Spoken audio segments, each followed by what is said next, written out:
Hey, it's Mark with Mark's Dodgers Cards. Today's video is, I guess, almost like a quadruple video response. I was going to do a VR for Nerding Out with Cards, who asks about inspiration in the hobby, and for Rob Cash Cards, who's celebrating his 1,000 subscribers, which is a terrific milestone, and asks about batting stances. But then I saw a couple other videos that have been posted recently talking about the vintage card community on YouTube. Is it hard to break in? And then of course I saw Brent Richards recently ended his channel and talked about the reasons why. And I thought I'd just share a little bit about my thinking about why I do a YouTube channel and why what I hope to get out of it, especially since I've been celebrating my 1 year on YouTube. I've been thinking about that a bit, like kind of what have I gotten out of it, and what why am I participating in this? And you know, it was I was kind of disappointed to see Brent into his channel. I really liked his channel. He seems like a great guy. He's got a terrific collection, and you know, he talked about people not wanting to watch his channel. I think he actually got a very good response to his channel. He had over 600 subscribers. But you know what? If something's not meeting his expectations, and more power to him. I mean, everybody has their own reasons for doing things, so no problem with that if we have, you know, different expectations. And I wish him all the best, and I hope he comes back, because he did have a terrific, does have a terrific channel. But I found in response to what Sammy was asking about, and I know John Mangini's done a video on this too, I found the card community on YouTube overwhelmingly welcoming. And it has exceeded my expectations. When I started my YouTube channel, I did it for a few reasons. I wanted to share my collection. I really wanted to connect with fellow hobbyists. And I thought, you know, it's another fun way to participate in the hobby. And let's be honest, we all have things going on in our lives. Whether people start channels or end channels or do less videos or do more videos.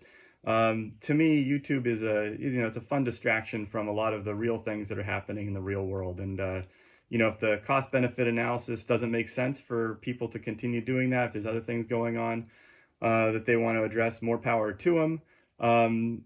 It's just all about having fun and connecting with people. I didn't really have expectations about the size of my channel. So like I said, those were the two things that I wanted to get out of it. In terms of, is the YouTube community the vintage card community hard to break into? I think it just depends on your expectations and really what you put into it. You know, my channel's a mid-sized channel. I've connected with some people, but I also don't put in a tremendous amount of time outside of making videos and commenting on some videos. I have a lot of other things going on in my life that I am focused on. And I said YouTube is a nice, baseball cards is a nice fun distraction. I feel like, you know, I've made some good connections with people, which has been awesome. But, you know, I'm not going on, you know, other people's channels all the time. Of course, I haven't asked anybody to come on my channel, and I haven't, like, you know, taken the initiative to do something like that. So, you know, if I spent more time doing that, would I have deeper connections with people? Absolutely. And it's kind of like what you kind of, I think, get out of it what you put into it. That being said, I feel like people are overwhelmingly positive. People share smaller channels to help them when they start. That happened to me when I started, and I've tried to do that with others as well. I have been generously invited to collaborate on some videos. Alex Bone53 invited me on.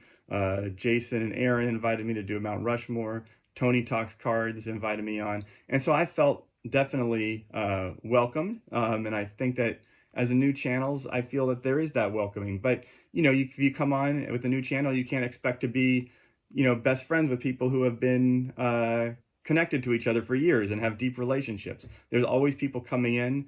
There's always people kind of making less content. And I think you just got to, like, find your people. And I think if you put out there, that happens for people. So that's just my experience, my take based on my experience. But I found that the YouTube vintage community to be very welcoming and positive. And I really think you you know, kind of get out of it what you put into it. I think if I had the time and energy to, you know, launch different initiatives off of my channel, and I would end up connecting more with people. But I'm happy with the level of connection that I've made so far, and I think it's reflective of kind of what I put into it. So anyway, that's my little ramblings on. I really appreciate everybody who comments or likes my videos. I really enjoy the interaction and hearing people's opinions. And yeah, I try to comment on videos as much as I can, but we're all limited by time.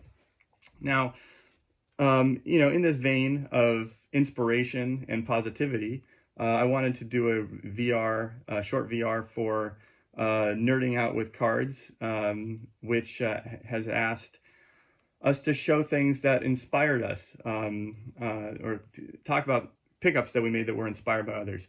I'm going to share a couple. Aaron at Value Vintage had done a bunch of videos about the 1916 M101-4s. I've always, you know, I've been collecting Zach Wheat for a while before I was familiar with Aaron's channel, but his focus on it made me kind of look a little extra special for the Zach Wheat, and so here's one that was partly inspired by Aaron at Value Vintage. And then when I first became aware of his channel, Jason at Everyday Card Collector was really focused on building the Aurora Vision records set. So I did focus on that. It made me look a little bit at that. And there's some fantastic images for very low prices in that set. And here's two that I picked up, the two Dodgers. We got Sandy Koufax, and we've got Don Drysdale. So yeah, definitely lots of inspiration. I wouldn't say pressure or anything like that, but you get different ideas from looking at people's channels. And yeah, get fun stuff to check out. Staying in the vein of positivity, I want to give a big shout out to Rob at Cash Cards, who just had his 1,000 subscribers. And if you want a picture of positivity in the hobby, check out Rob's channel. No wonder it's grown so quickly. He's got great cards, great content, and a very positive, welcoming attitude. And yeah, really love his channel. And he asked that we shout out 3 channels and talk about batting stances that we liked growing up. So here's 3 channels. He said 3 channels that are relatively new or don't have enough subscribers. Well, I already mentioned Nerding Out with Cards, so check out that channel for sure. I also want to shout out Tony Talks Cards, who I already talked about. This is a relatively new channel, less than a year, has 227 subscribers, but this is a guy who's doing things awesome. He has people on to have interesting discussions. He shares different things from his collection. And, you know, he is taking a bunch of steps to engage in the community, and it's paying off. His channel's growing, and, you know, he's just a really positive person and has got great content, so check it out. Another one that only has 62 subs is Steve's Hobbies, which I will share the links to all these in the description. Steve is a Dodger and Mariners fan and produces content along those lines. He's got 62 subs, as I mentioned, so check that one out. And then another one, which has been on for a couple years and has over 600 subs, but to me, he should have thousands of subs, is Hugo at Signs of the Pastime. All his videos are extremely entertaining. He goes on location to places and gives you know, history and shows cards, and just love that channel. So those are 3 channels to check out. Lots of other channels I could mention, but those are 3 ones. Now, Rob, in terms of batting stances, I'm going to show 2. I don't really have great cards to demonstrate these batting stances, but I'll provide links below to videos where you can see talking about these batting stances. They're 2 very different batting stances and 2 very different players. One is Rod Carew. Here's one card of him kind of showing his batting stance, but Rod Carew had one of the, I remember as a kid just thinking about his, like, you know, kind of barely, like, kind of holding his bat, almost falling out of his hands, and just slapping hits left and right. So that was a really batting stance that I really liked. And then another batting stance I really liked was kind of different.